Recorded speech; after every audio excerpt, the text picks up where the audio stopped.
Selamat malam, saya Rizka Indah, pemirsa hadir kembali malam hari ini di hadapan Anda dalam Talk to iNews. Dan seperti biasa, ada beberapa topik yang nanti akan kita bahas di episode malam hari ini di Talk to iNews, pemirsa.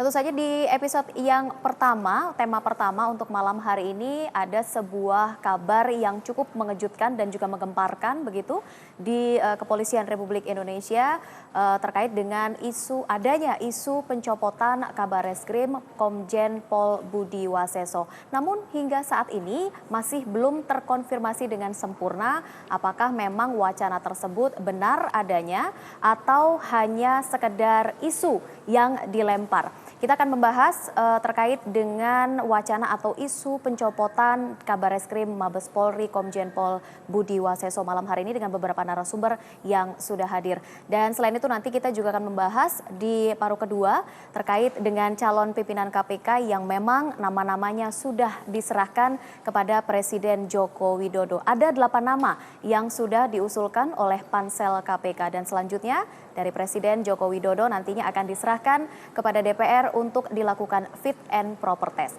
Dan selain itu kita juga akan membahas terkait dengan Pilkada Surabaya yang disinyalir ada sebuah drama yang memang diskenariokan kaitannya dengan Pilkada serentak. Namun kali ini menimpa Surabaya terkait dengan pasangan dari lawan Tri Risma hari ini. Kita akan membahas lebih lanjut seperti apa sebenarnya drama yang dimainkan. Kita akan coba hadirkan beberapa orang narasumber ke hadapan Anda untuk malam hari ini. Namun sebelum kita akan membahas tema-tema tersebut pemirsa dan kita akan berbincang dengan narasumber-narasumber yang sudah hadir. Terlebih dahulu kami akan sampaikan sebuah informasi terkait dengan wacana atau isu dicopotnya Komjen Pol Budi Waseso bahwa memang Komjen Pol Budi Waseso ini diisukan akan dicopot dari jabatannya dan tidak hanya Komjen Budi Waseso saja, isu mengenai pencopotan Kabareskrim ini juga sudah dibantah oleh Kapolri Jenderal Polisi Badrodin Haiti.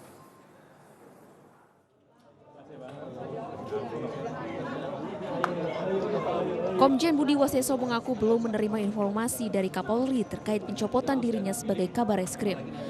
Saat ini dirinya masih bekerja sebagai Kabareskrim Polri. Komjen Budi Waseso juga membantah sempat melakukan pertemuan dengan Presiden Joko Widodo. Komjen Budi Waseso juga membantah sempat melakukan pertemuan dengan Presiden Joko Widodo kemarin malam yang kabarnya berujung pada pencopotan dirinya. Sekali lagi kalau memang saya harus diganti, kan tidak ada masalah. Ya kan saya sampaikan tugas ini kan amanah. Ya. Isu pencopotan Kabareskrim juga dibantah oleh Kapolri Jenderal Polisi Badrodin Haiti. Ia menegaskan posisi pergantian berada di Dewan Jabatan dan Kepangkatan Tinggi atau Wanjakti. Dia akan ada. Ya kita kan lagi wanjak. Ya terserah wanjak. Sementara itu, Menko Polhukam Luhut Panjaitan menyatakan sebaiknya aparatur negara tak membuat kegaduhan terkait dengan isu pencopotan Kabareskrim di tengah situasi ekonomi yang kurang stabil. Intinya Presiden itu dan Wakil Presiden dalam sekarang ini kan sudah merintahkan di Bogor, jangan menciptakan kegaduhan. Kalau mau ya menindak secara hukum silakan, tapi bisa dilakukan dengan arif tanpa terlalu dipublikasikan, itu aja. Isu pencopotan Kabareskrim Komjen Budi Waseso mencuat pasca penggeledahan kantor Direktur Utama Pelindo II RJ Lino terkait mobil krain. Padahal sebelum penetapan sebagai dirut, KPK telah menyatakan Lino bersih dari praktek-praktek yang mengarah ke tindak pidana korupsi. Tim Liputan iNews TV memberitakan. Ya, dan untuk mengetahui lebih lanjut pemirsa informasi atau update terkini dari Bareskrim Mabes Polri sudah ada Moiliza Maisar yang akan melaporkannya untuk Anda. Moiliza, apakah sudah ada informasi terbaru terkait dengan adanya isu pencopotan dari Komjen Pol Budi Waseso? Terima kasih Rizka, dan saat ini saya sudah berada di Bareskrim Mabes Polri di mana diisukan bahwa hari ini Komjen Pol Budi Waseso akan dicopot dalam masa jabatannya sebagai Kepala Badan Reserse Kriminal Mabes Polri. Dan pencopotan jabatan Budi Waseso ini terkait dengan kasus Pelindo II yang kini tengah diusut oleh Mabes Polri, di mana Komjen Pol Budi Waseso dianggap membantah, dianggap mengganggu pembangunan ekonomi. Dan hingga saat berita ini diturunkan, Komjen Pol Budi Waseso pun mengaku belum mendapatkan informasi mengenai pencopotan dirinya sebagai Kepala Bareskrim Mabes Polri ini. Dan saat ini pun ia sedang menggelar rapat dengan beberapa pimpinan Polri dan Kapolri pun tidak membahas hal tersebut. Dan sebelumnya diketahui bahwa Selasa malam lalu Presiden Joko Widodo mengundang Jenderal Pangkat 3 ini untuk membicarakan masalah pencopotan dirinya. Namun lagi-lagi Komjen Pol Budi Waseso membantah hal tersebut. Dan hingga saat ini Komjen Pol Budi Waseso masih melakukan aktivitas seperti biasanya. Dan hingga saat ini pun dari Istana Kepresidenan belum ada konfirmasi perihal pencopotan Komjen Pol Budi Waseso. Demikian yang dapat kami sampaikan untuk sementara. Rizka, kembali ke studio.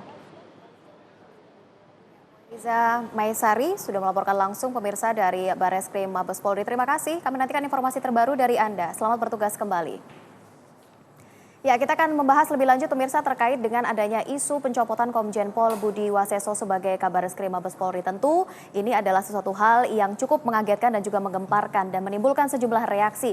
Kita akan perbincangan lebih lanjut dengan narasumber yang sudah hadir pada malam hari ini. Sudah ada Pak Masinton dari PDIP, selamat malam. Ya, selamat malam. Agak terkejut rupanya mendengar kabar bahwa adanya pencopotan dari Komjen Pol Budi Waseso, begitu ya, sampai ada reaksi lebih lanjut. Kita akan bahas nanti Pak Masinton, kemudian di sampingnya juga sudah ada Mas Erwin Natosma, begitu ya, dari Koalisi Masyarakat Sipil. Ya, kemudian ada Pak Alphonse Limau, selamat malam Pak Alphonse, pengamat kepolisian. Kalau Anda sendiri terkejut tidak Pak mendengar kabar ini? Tidak terlalu terkejut karena biasa-biasa saja pergantian di dalam sebuah organisasi, dan yang begini-begini di Indonesia udah sering-sering juga sih. Jadi dianggap sebagai sebuah rotasi atau dianggap sebagai sebuah peristiwa yang biasa begitu ya? Sebuah dinamika, saya kira dinamika saja, karena kadang-kadang memang diperlukan mutasi, tetapi itu pun ada prosedur-prosedur yang biasanya ditempuh. Ya, kalau mutasi mungkin sudah menjadi hal yang biasa, tapi ini isu yang disampaikan adalah dicopot dari jabatannya. Ya. Kata dicopot ini karena dalam istilah-istilah terminologi dinas itu bukan dicopot, terjadi mutasi atau rotasi jabatan, biasanya begitu. Mutasi copot ini kan bahasa-bahasa gaul sehari-hari. Oke, baik, saya kembali ke Pak Masinton saja kalau begitu. Sudah ada reaksi dari kawan-kawan PDIP menolak pencopotan dari Komjen Pol Budi Waseso. Ya, reaksi ini bukan hanya dari PDI Perjuangan, tapi khususnya juga dari Komisi 3 sebagai mitra kerja dari kepolisian.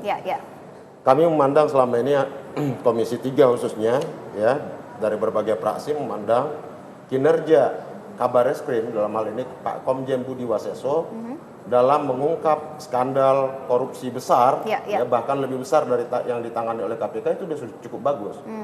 Nah, kami berpandangan bahwa ya, proses penegakan hukum itu tidak boleh diintervensi oleh kekuatan manapun. Itu dulu. Jadi yang kami perjuangkan sekarang ini atau yang kami bela adalah bukan sekedar Budi Waseso sebagai individu, bukan.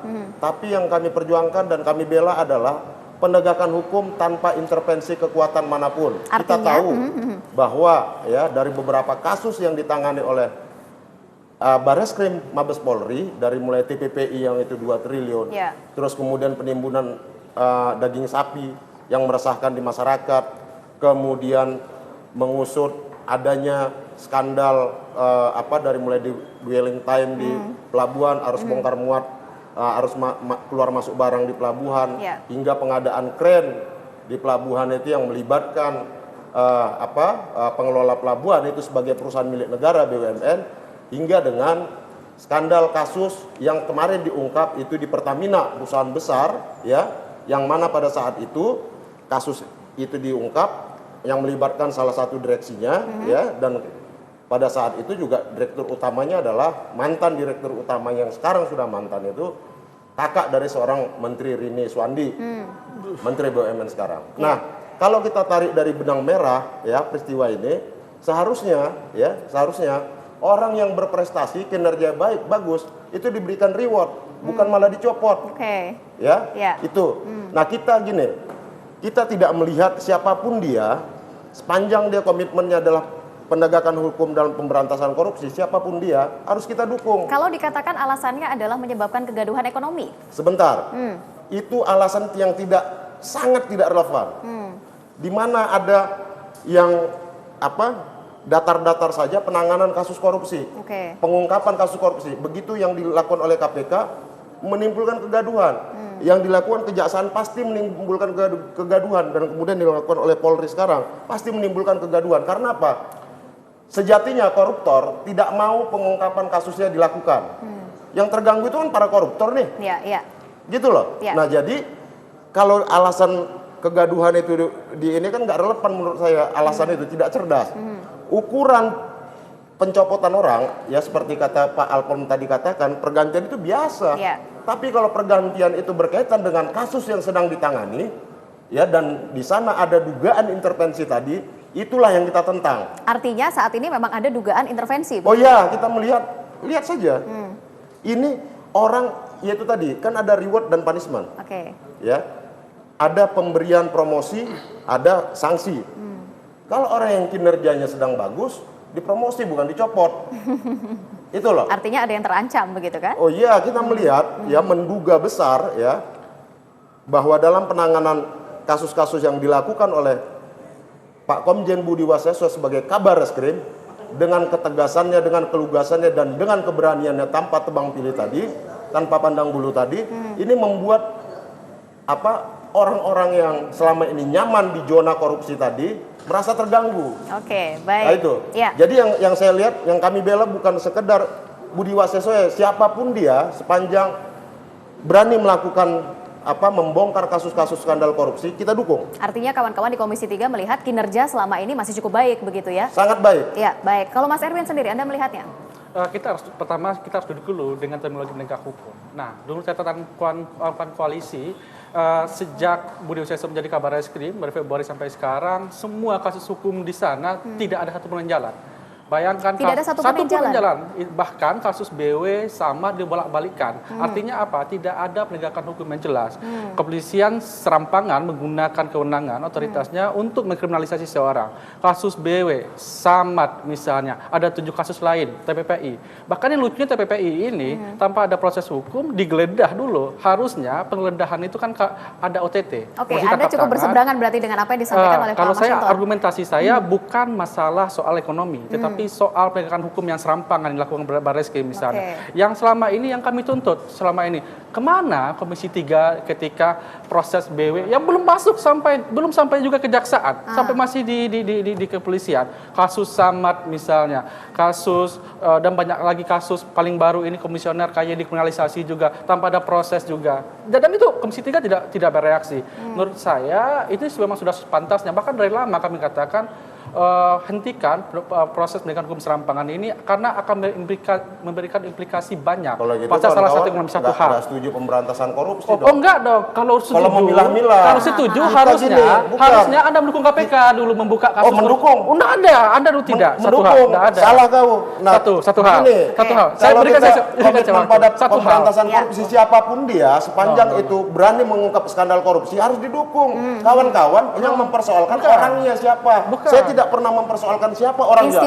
Mau hantu blau sekalipun, ya. Lihat Deng Xiaoping. Tidak peduli kucing merah, kucing hitam, sepanjang bisa menangkap tikus, dia adalah kawan kita. Kita kasih kesempatan Mas Erwin terakhir. Itu. Yang kedua, ini kasus ini memberikan peta yang besar bagi bagi publik, relasi politik dan hukum misalnya.